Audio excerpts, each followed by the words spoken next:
Hello friends, welcome to my channel. இன்றைக்கி நம்ம பார்க்க போகிற ரெசிபி பேர்ட்ஸ் நெஸ்ட். அது வீட்டை நம்ம எப்படி செய்யணும்னு சொல்லிட்டு பார்க்க போகிறோம். அதுக்கு முன்னாடி நம்ம சேனலை சப்ஸ்கிரைப் பண்ணாதவங்க கீழே இருக்கிற ரெட் கலர் சப்ஸ்கிரைப் பட்டனை டச் பண்ணுங்கள். கூடவே பெல் பட்டனையும் டச் பண்ணுங்கள். அப்போ தான் நான் போகிற அடுத்த வீடியோவில் நோட்டிஃபிகேஷன் வரும். சரி, வாங்க வீடியோக்குள்ளே போகலாம்.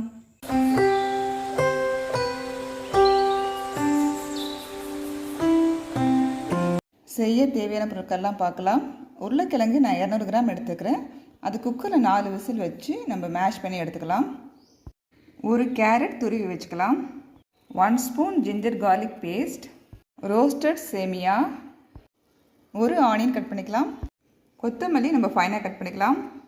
1 ஸ்பூன் கரம் மசாலா, 1/2 ஸ்பூன் மிளகாய்த்தூள், 1/2 ஸ்பூன் ஜீரகத்தூள், மைதா அண்ட் கார்ன்ஃப்ளவர் ஈச் 5 ஸ்பூன், அரிசி மாவு 1 கப், பெப்பர் எடுத்துக்கலாம். அது ஒன்றும் பாதியமாக நம்ம உடச்சிக்கலாம். தேவையான அளவு சால்ட். ஒரு மிக்சிங் பவுல் எடுத்துக்கலாம். அதில் நம்ம வந்து மேஷ் பண்ண உருளைக்கிழங்கு எடுத்து போட்டுக்கலாம்.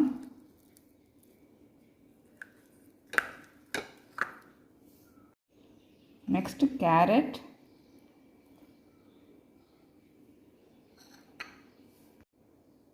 நெக்ஸ்ட்டு ஜிஞ்சர் கார்லிக் பேஸ்ட் போட்டுக்கலாம். ஆனியன், நெக்ஸ்ட்டு மசாலா சேர்த்துக்கலாம். மிளகாய்த்தூள், கரம் மசாலா, ஜீரகத்தூள், நெக்ஸ்ட்டு கொத்தமல்லி, தேவையான அளவுக்கு சால்ட்டு போட்டுக்கலாம். சால்ட்டு இந்த எல்லா மிக்சரையும் நம்ம சப்பாத்தி மாவு பதத்துக்கு பிசைஞ்சு எடுத்துக்கலாம். இப்போ இந்த மிக்சர் எல்லாத்தையுமே நம்ம நல்லா பிசைஞ்சு வச்சாச்சு. இது இப்போ நம்ம பால் மாதிரி உருட்டிக்கலாம். ஆல்ரெடி நம்ம பிசைஞ்சு வச்ச மாவை நம்ம இப்படி எடுத்துக்கலாம். இப்படி உருட்டிட்டு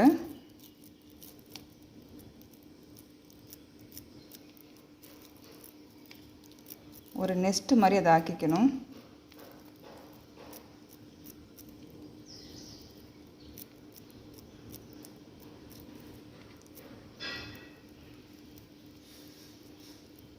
செஞ்சு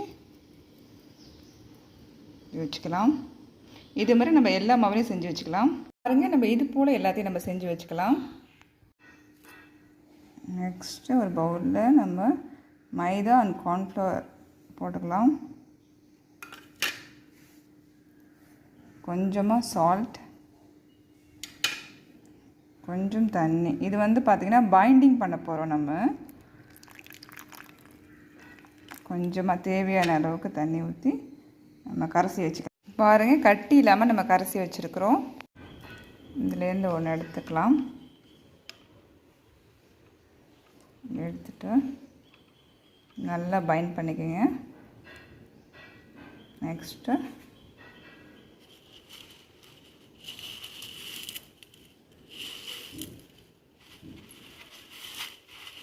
எல்லா இடத்துலையுமே ஸ்ப்ரெட் ஆகிற மாதிரி இந்த சேமியா ஸ்ப்ரெட் ஆகிடணும். அது அப்போ தான் நெஸ்ட்டு ஒரிஜினல் நெஸ்ட்டு மாதிரி வரும் உங்களுக்கு.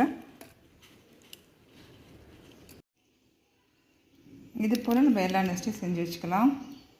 பாருங்கள், நம்ம எல்லா நெஸ்ட்டையுமே செஞ்சு வச்சுட்டோம்.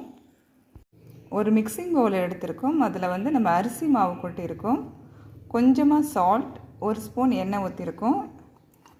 நம்ம உடச்சி வச்ச மிளகு,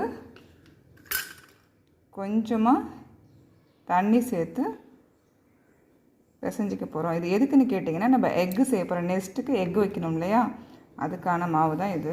நம்ம மாவு பிசைஞ்சு வச்சாச்சு. இதை வந்து நம்ம வந்து ரவுண்ட் ஷேப்பில் இல்லாட்டி ஓவல் ஷேப்பில் நம்ம எப்படி வேணாலும் உருட்டி வச்சுக்கலாம். நம்ம எல்லா மாவுலையுமே எக்கு செஞ்சிட்டோம். பேட்ஸோட எக்கு பார்த்திங்கன்னா கிளியர் ஒயிட்டாக இருக்காது. இது மாதிரி தான் இருக்கும். அங்கங்கே ஒயிட்டு பிளாக்காக இருக்கும். நம்ம அது மாதிரியான ஒரு கான்செப்டில் தான் நம்ம இது செஞ்சுருக்கோம். பெப்பரை வந்து உடச்சி போட்டு செஞ்சுருக்கோம். ஸோ நீங்கள் இதை ட்ரை பண்ணி பார்க்கலாம். எக்கு வந்து நம்ம இட்லி பாத்திரத்தில் ஸ்டீம் பண்ணி எடுத்துக்கலாம். பாருங்கள், இட்லி பண்ண நம்ம ஸ்டீமில் வச்சுருந்தோம். நல்லா குக் ஆகிடுச்சு. இப்போ நம்ம ஸ்டவ் ஆஃப் பண்ணிடலாம். பாருங்கள், ஆவி பறக்க பறக்க நம்ம வந்து இந்த எக்கை பாயில் பண்ணி எடுத்துட்டோம். ஒரு பேனில் ஆயில் வச்சுருக்கோம். ஆயில் நல்லா ஹீட் ஆனதுக்கப்புறம் நம்ம இதை சிம்மில் வச்சுக்கிட்டு இப்போ நம்ம இந்த நெஸ்ட்டை வந்து ஒவ்வொன்றா போட்டு ஃப்ரை பண்ணிக்கலாம். இப்போ நம்ம ஒரு 3 நெஸ்ட்டு போட்டிருக்கோம். சிம்மில் தான் வச்சு நம்ம வந்து ஃப்ரை பண்ணணும்.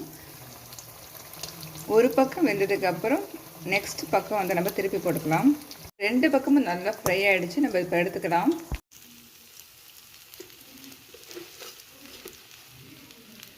எல்லா நெஸ்ட்டையும் நம்ம ஃப்ரை பண்ணி எடுத்தாச்சு.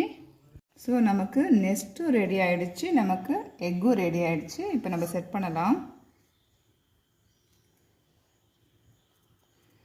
ஒரு நெஸ்ட்டில் ஒரு 3 இருக்கிற மாதிரி பார்க்கலாம்.